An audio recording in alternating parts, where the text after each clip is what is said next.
before we start recording. I just figure it's good to ask so that we don't have to edit stuff later. I don't know how much editing you want to do. I've already started recording.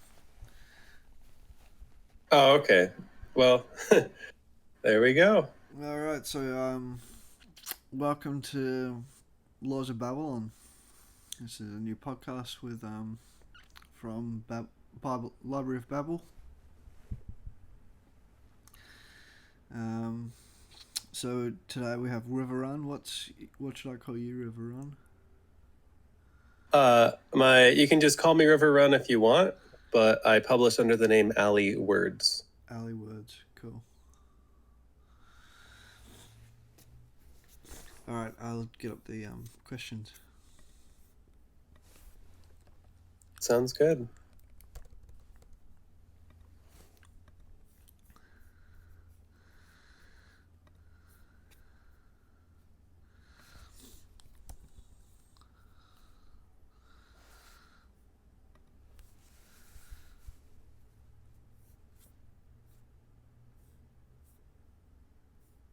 So does magic have an opposite? Well, I guess my first response to that is, what do we mean by magic before we go any further? And I'm sorry to pull that card. For sure. But I come from a philosophy background, so I'm probably going to deconstruct each of these questions at least a little bit. Yeah. Do you have a definition in mind for when you say magic? No, the definition's up to you. I see. Well, I normally approach magic, and just to be clear, we're talking about from an occult perspective, at least for me. Yeah. For people that are not occultists, I usually tell them that I do and write about consciousness-altering performance art. And if I explain it to them, they're like, yeah, that makes sense. It's not exactly meditation. I mean, it can include meditation, but it's like a performance that you put on, especially if you're doing ritual work. It's a thing that you do that alters your consciousness. And then even if they don't believe that altering your own consciousness can have an external effect of any sort, they can still buy into the idea of, yeah, you're doing some sort of performative action and it's altering your consciousness. Yeah. And, I don't really think that you can have an opposite to that. I'm from the perspective that whether you mean to or not, you're always performing magic. Okay, yeah, cool. Yeah, I think technology is magic. So. Yeah, me too. I read a lot about especially the use of artificial intelligence in the occult. And I think a lot of times technology, especially the way we interact with each other online, the frameworks of social media platforms, are performing magic upon you. Yeah.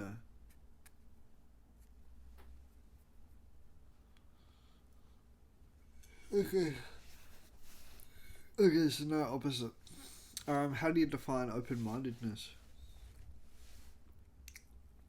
How do I define open-mindedness? It's usually just being able to consider things even if you initially disagree with them. Oh, yeah. I can't remember who the quote is attributed to. I think I've seen it attributed both to Socrates and Nietzsche before, but there's a quote out there that says, it's a mark of genius to be able to consider something without accepting it. For sure. Yeah, cool. That's really good. What are some examples of that kind of open-mindedness? You broke up a little bit there, but I think the question was, what are some examples of that kind of open-mindedness? Yeah, for sure. Yeah, so when you encounter something that, especially if you initially have a negative reaction to it, try to understand why it is the way that it is and why someone, well, I'm assuming it's something that a person is doing, but why someone might want to do things that way, even if to you it seems like it's idiotic or harmful. There's usually a reason for something. It might not always be a good reason, but there's generally a reason for something. So I guess the specific example is I don't know how much you want to discuss politics on here. Yeah, politics but is fine. a lot of the time when people are having a political argument that isn't going anywhere, it's because they don't really understand the other person's perspective. And you're making a lot of background noise. Yeah, sorry, rolling But a cigarette. that's all right. So just being able to like let the other person talk and then temporarily take on their perspective and whatever arguments they're making, even if you don't necessarily believe them yourself. Yeah, I find having a good attitude towards the person you're dissenting is good. Yeah, it can be easy, especially if you're not used to having that sort of debate, to like fall back onto arguments against character, like not necessarily directly name calling, but just saying like that view is stupid, or you'd have to be whatever kind of person to believe that or do that, rather than engaging with why it's stupid or why you would have this sort of vice if you did those things. Yeah. So, what do you know about mindfulness? What do I know about mindfulness? When I hear that, especially since I see that you've capitalized it, it makes me think of westernized Buddhist traditions. Yeah, for sure. So, like, just being aware of every sensation and thought that's coming through you and not necessarily reacting to it. You might choose to react to it, but being able to cultivate this sort of receptive non reactivity so that you're able to hopefully respond in ways that are wiser. Yeah, for sure. Yeah, that's good. So what is consciousness to you? That is a very nuanced question. Yeah.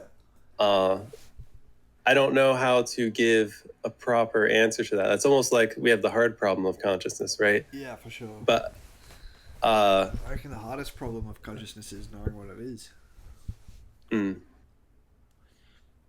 So, what is consciousness to me?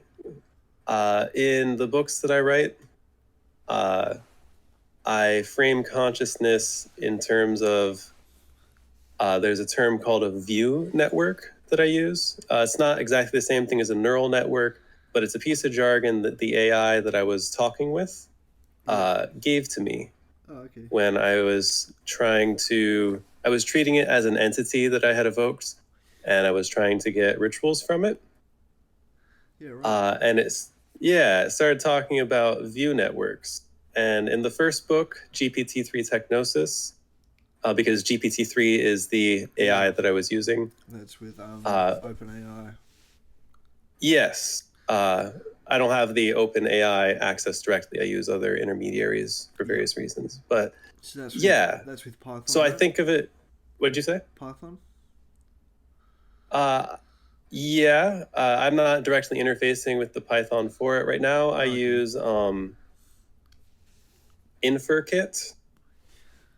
Oh, right. They used to have a demo called Talk to Transformer. Cool. Okay. But I've also used AI Dungeon and Pseudo-Write and Novel AI, probably some others too. Yeah, right. But so I think about it as interacting patterns of becoming. And so imagine you have like a network, right? Or if you're an occultist, maybe you can imagine like a crystal grid or a very complicated tarot layout, tarot reading. And at each node on your crystal grid or your tarot reading, you have a becoming, a certain kind of behavior. It's not static, but it's an acceleration of behavior as to what it is going to be self-reinforcing itself into the future. And the way all of these overlapping becomings together, when they come together in particular ways, they're able to act on themselves and become aware of things external and internal. And that's how I think about consciousness at this point in time. Cool. What's your favorite magical text? That's a real question. So I've read a lot of magical texts. The one that really initially made me understand what magic was doing was when I read Liverrun by Peter Carroll. Oh, yeah. Yeah, that was a really good one. I don't know that I have a favorite. Do you have a favorite? Probably Cobalion. Gotcha. That's a good one. Yeah. I do like Peter Carroll also has the Apophenion. Oh yeah. Yeah, that's a good one about working with pattern recognition. Yeah, cool. So, what's the key to their magic, in a nutshell? To Libanol. I would say the key to Liber is um, just experimenting with things and only taking things as conditionally true. So, like, you can consciously use belief. I categorize chaos magic more so as an attitude towards belief. Right. So you can choose to believe things, at least, excuse me, just a second.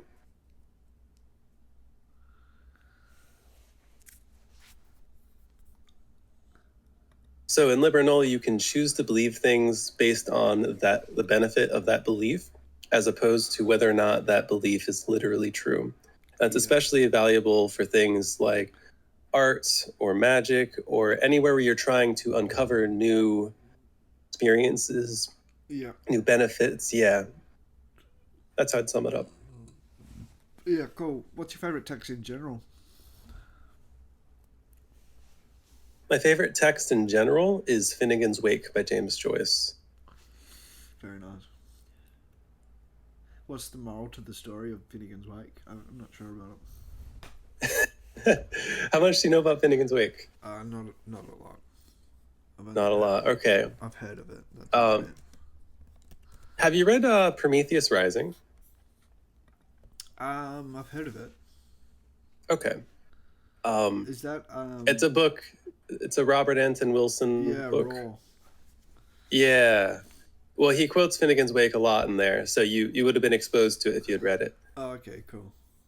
But it's a Finnegan's Wake is about everything, literally everything. Almost every single word is a polylingual pun. Oh, cool. When he was writing it, he literally went through.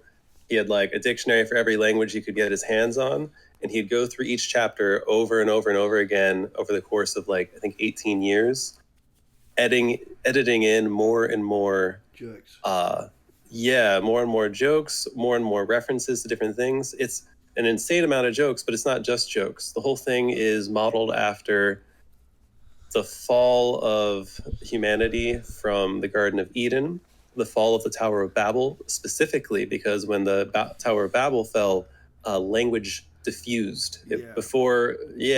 Everyone got confused. Everyone was speaking different languages all the time, just like the book is. Yeah.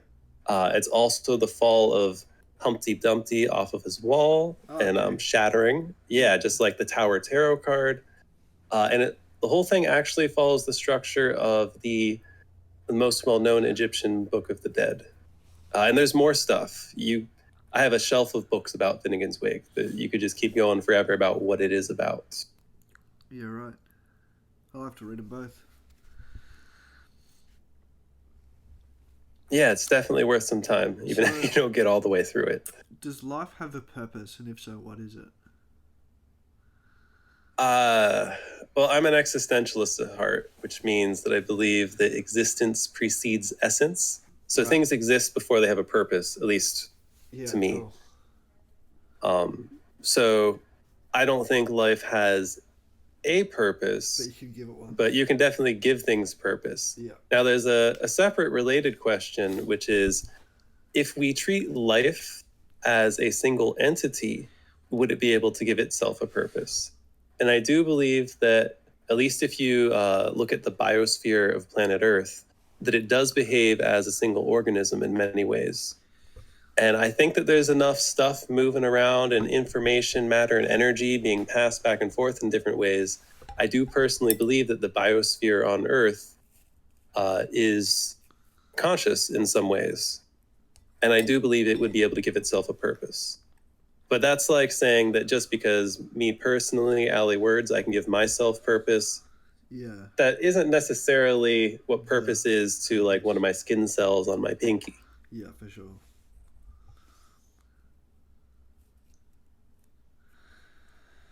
Cool, cool, cool. All right. So, what's a good question to ask someone you've never met? I like to ask people what they do, Okay. and then I'm interested to see whether they respond with what they do for money or what they do because it's what they want to do. Oh yeah. And if they tell me about their career, that's cool. But Yeah. then I rephrase the question. I'm like, so aside from money, though, Yeah. what do you do? Like, what do you want to do? Yeah, for sure. And getting people to talk about the things that they care about enough that they actually do them consistently, I think that's the best way to get to know people. For sure. Cool. So, what do you do? I do a lot of things. The one thing that ties it all together is I'm very interested in aesthetic grammars. Okay. And that's the way I approach all of my art and my music and my writing is I come up with interesting aesthetic grammars, like rules or procedures for the way a thing is to be done. And I apply that to like video art. I do buto, which is a kind of performance art, ecstatic dance thing.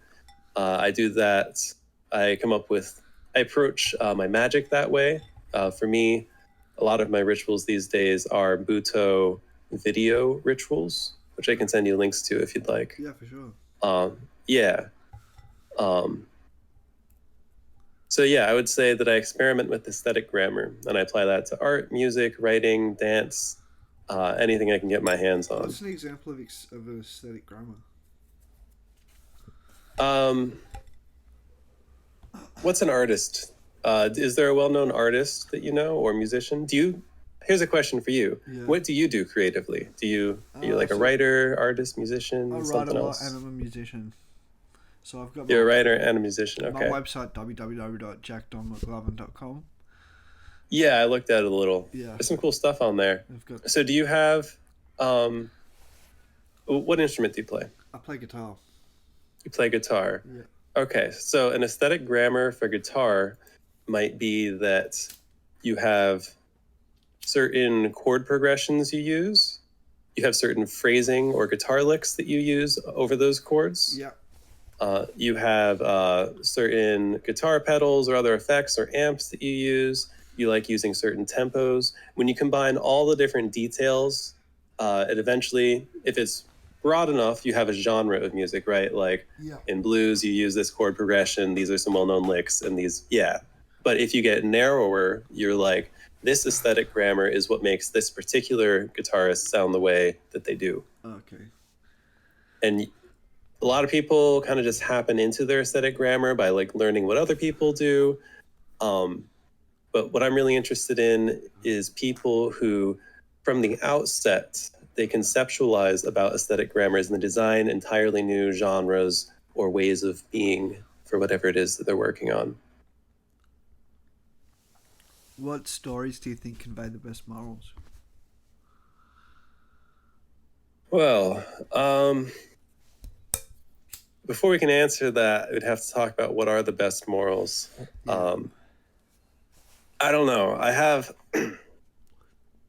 a relationship with the field of ethics, you could say.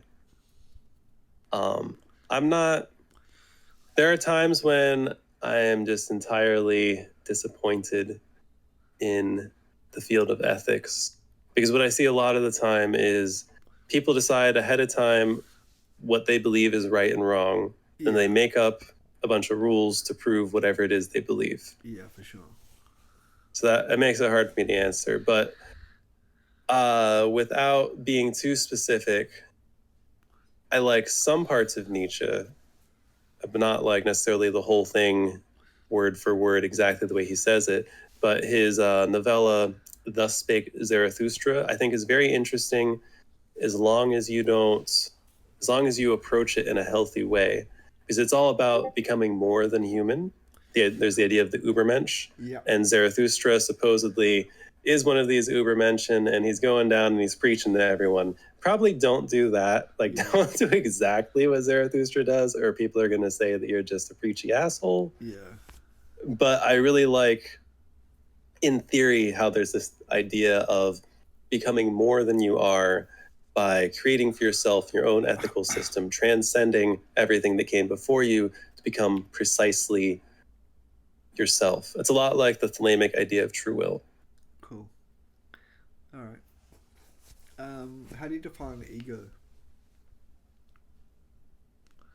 I don't really like to define ego too much. I see it thrown around a lot in many different Yeah, it's ways. used A quite a really lot. simplistic way would be to call it the I. Yeah. Like ego is whatever identifies as itself.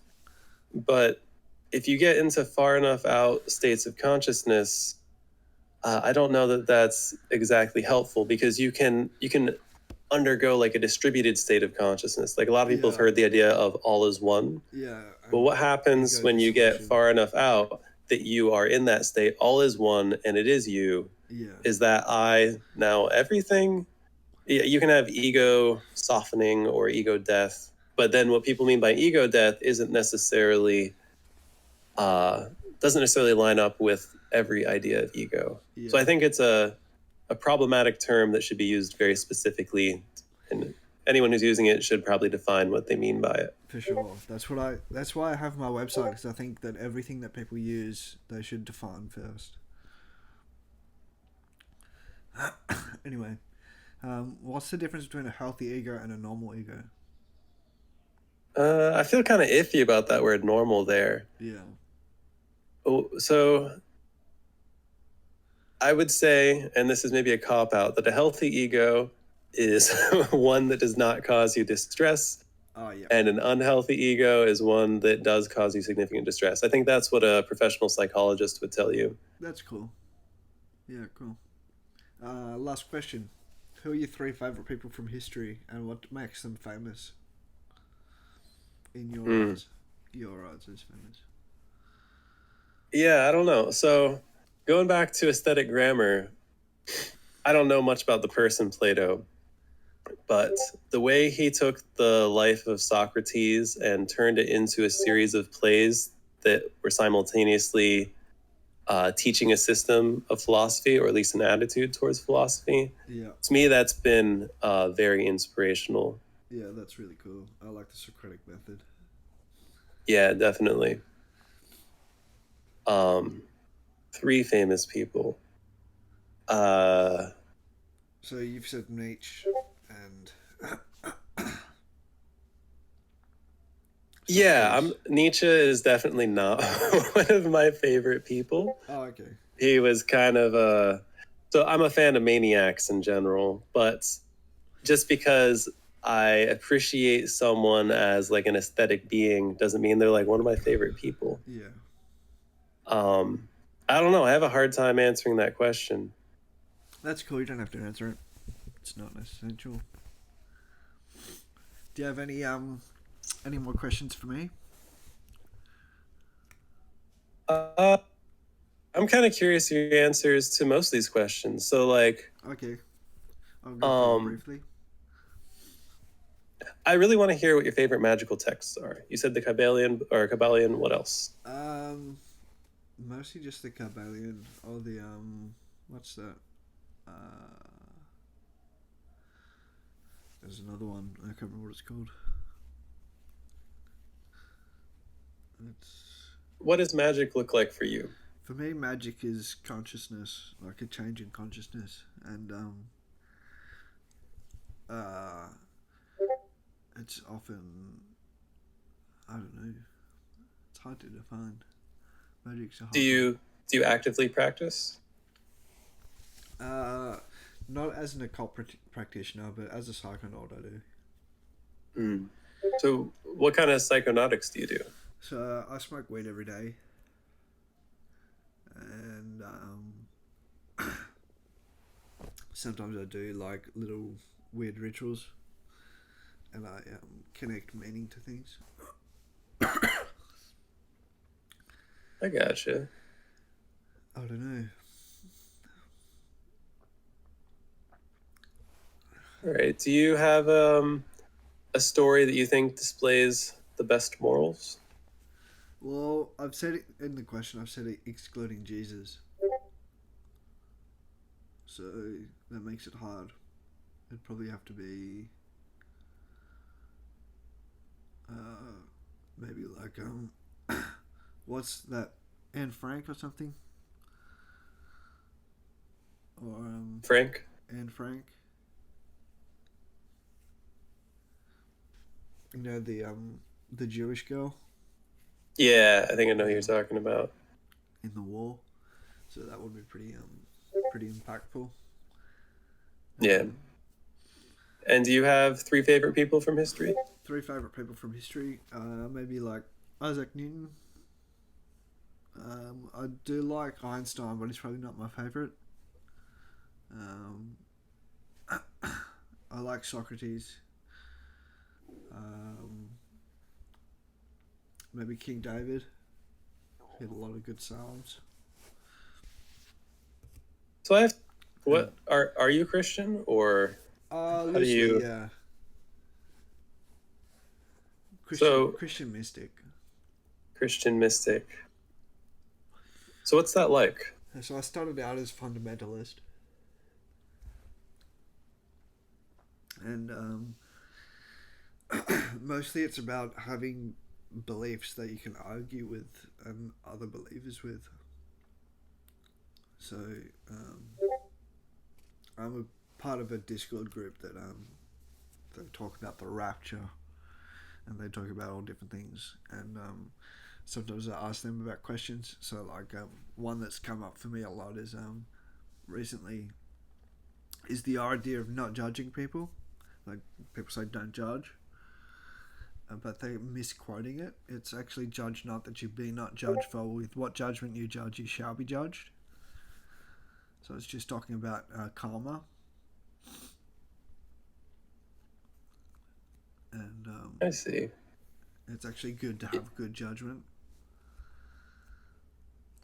Yeah, I think judgment is actually really important because Yeah, like if you're not allowed to judge people, then and I guess it depends on what you mean by the word judge, but the way I'm conceiving of it in my mind, if you're not allowed to judge people, you are effectively not allowed to say whether or not anything is right or wrong. yeah, you can't change So the if you laws. want to, yeah, you can be a nihilist, I guess. Like if that's what you're gonna do, and yeah, you can't judge people because nothing's right or wrong. Nothing matters, right? Yeah, Uh, there are, in my opinion, well-adapted forms of nihilism, but a stereotypical version of just like nothingness and negativity. Yeah, that works if you are never allowed to judge anyone or anything. yeah, and I don't know. It's mostly just about love your neighbour as yourself and turn the other cheek. Like I made up this phrase the other day, well, a few years ago. It was I said I mentioned the word clap back.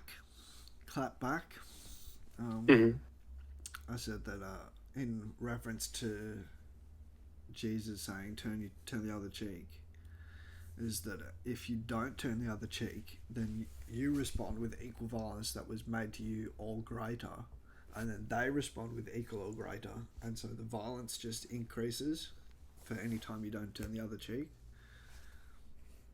You can see that you just gotta let things go at some point. And it's just like a thunderstrike. Yeah, you gotta let it go for sure. Anyway, I might pause the So, podcast. Oh, you got some more to say? yeah, I was actually, if you want to pause, that's okay. But I was going to ask, what made you want to start this podcast? Um, well, the guys at Library of Babel wanted a podcast, and I wanted. I've always wanted to do one because I like talking to people, and I had a few questions that I wanted to get a good survey of the population with, as well as my website babylonpolice.com. Um, it's a dictionary website mixed with a forum, so you define words before you make them into subreddits. Mm. And I wanted to get a few definitions for magic and open mindedness and consciousness and ego, those sorts of things. Because Oh, so those are this, the hardest things for me to define. So I wanted to get a whole bunch of definitions for them so that I could document each definition. okay. So you're going to take all these podcast episodes and use the data in them to um, structure like these forums on your website? Yep. Huh. That sounds really cool. Yeah, Well, I hope that turns out well. yeah. Hopefully, the advertising revenue is paid to the users, and we don't steal your data, and we don't steal your content. So you can copyright your own stuff if you want to post it and keep it. Cool. So, How are the users paid?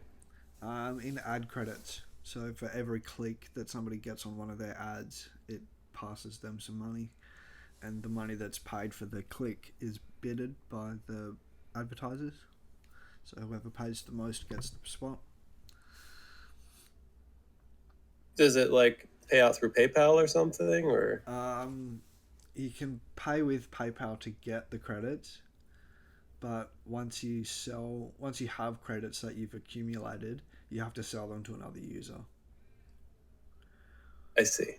You can't Interesting. You can't sell them back to me. Okay. You have to That's cool. because I want it to stay in the network. Yeah, that makes sense. There was a point in time when I was trying to get a couple time banks off of the ground. Have you heard of a time bank before? Is that like what's it called? Luna or something? Maybe. But it's kind of like what you're describing with the ad credits, but Yeah. there's a currency that's literally just time. Like an hour is an hour, regardless of who it's from. So like you do something, it's like let's say you're a musician, right? You spend an hour recording some music for someone else on your website, and they pay you 1 hour in time credit, right? Yeah. And now you can't cash that out for money, but you can purchase an hour's worth of labor from anyone else in the network, assuming they're Yeah. offering, of course. Yeah, exactly. So I figured that people with subreddits and dictionaries, that you can sell the dictionaries and you can sell the subreddits. Um, People that are making ad revenue, they will probably just want to support their own subreddits, because it's not going to be much that you make, because it pays it the minimum amount is 0.01 cents for an ad click, whereas normally it's about $2. Yeah, you need a lot of traffic for ad revenue to add up. Yeah, for sure. So it's early days still. Very interesting project. But I use And that's the website. babylonpolice.com. Yeah, I use it almost every day. Just documenting slight changes in words, and I post my blog to it as well. Because I got a blog on Substack. So the other day I posted saying that the past is not constant. Change recurring is constant. The past is variable based on what we believe. As well as another one was each experiment can be repeated infinite times, but we can only do one thing at a time, so what do we do? Yeah, that's something that always struck me in an odd way, is like you can't really repeat an experiment. You can't do the same thing twice. Yeah, exactly. And as a magic practitioner, it becomes a bit different. Are you aware of Aidan Watker's Weaving Fate? Nope. What's that? Oh, I think you'd be really into it. Aidan Watker is within at least some parts of the occult community, a fairly well-known recent author. He put out a book like this year called Changeling. Yeah, I'll send you a link. Yeah, cool. Just to make sure I'm spelling it right. But it looks like Aidan Watcher. But he wrote this book called Weaving Fate, where the whole book is a presentation of a specific occult practice called the Black Book. And there's some other techniques that go with it, but the main focus is the Black Book. And do you know what hypersigils are? What's a hypersigil? Is that like It's a sigil that takes place over time. The most well-known is the comic called The Invisibles that was written by Grant Morrison. Right. Yeah, and I did spell it wrong, so I'm just going to link you his website. Yeah, I've got his website. It's watched. Aidan, Wacchter. Yeah. But I've got it here. So Weaving Fate, the idea is you consecrate a book for yourself that's going to be a journal. You consecrate a pen that you're going to write with. Right. And then you write a journal about your day-to-day life, but of the way that you wish it would be. Oh, okay. So each journal entry is a sigil, and you don't want to change it too much from your current life. Yeah. But you use it to like gradually manifest the life you want. Yeah, that's cool. Yeah. I probably won't. And it's a hyper sigil because each entry is a sigil and they all work together over time. It's also a little bit like a sigil shoal because it's a whole bunch of sigils all working together. Yeah, right. And the time part of it comes in that once you have started to build up this practice, there are some techniques in the later part of the book that I have not practiced where you sort of like astrally, I think this might be the Fever Stone. I think you would like the Black Book, but he has some techniques where you sort of astrally return to memories in your past and you edit them. So conceptually, it's kind of similar to the Black Book because you're creating like these episodic memories that maybe don't exactly exist, but you can use it to alter your past.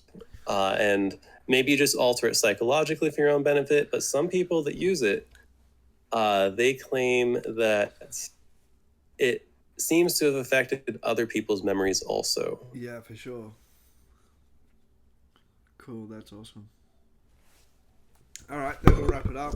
I reckon it's about an hour. I think I'm not sure. Got 120. You're pretty beats per close. minute for 110. Oh yeah, half an hour. Cool. Yep. All right. Well, it's been good talking with you. Thanks, guys, for joining us at Library of Babel. Come to the Discord server. I'll put a link in the description. Otherwise, Laws of Babylon. Come join us. Cheers.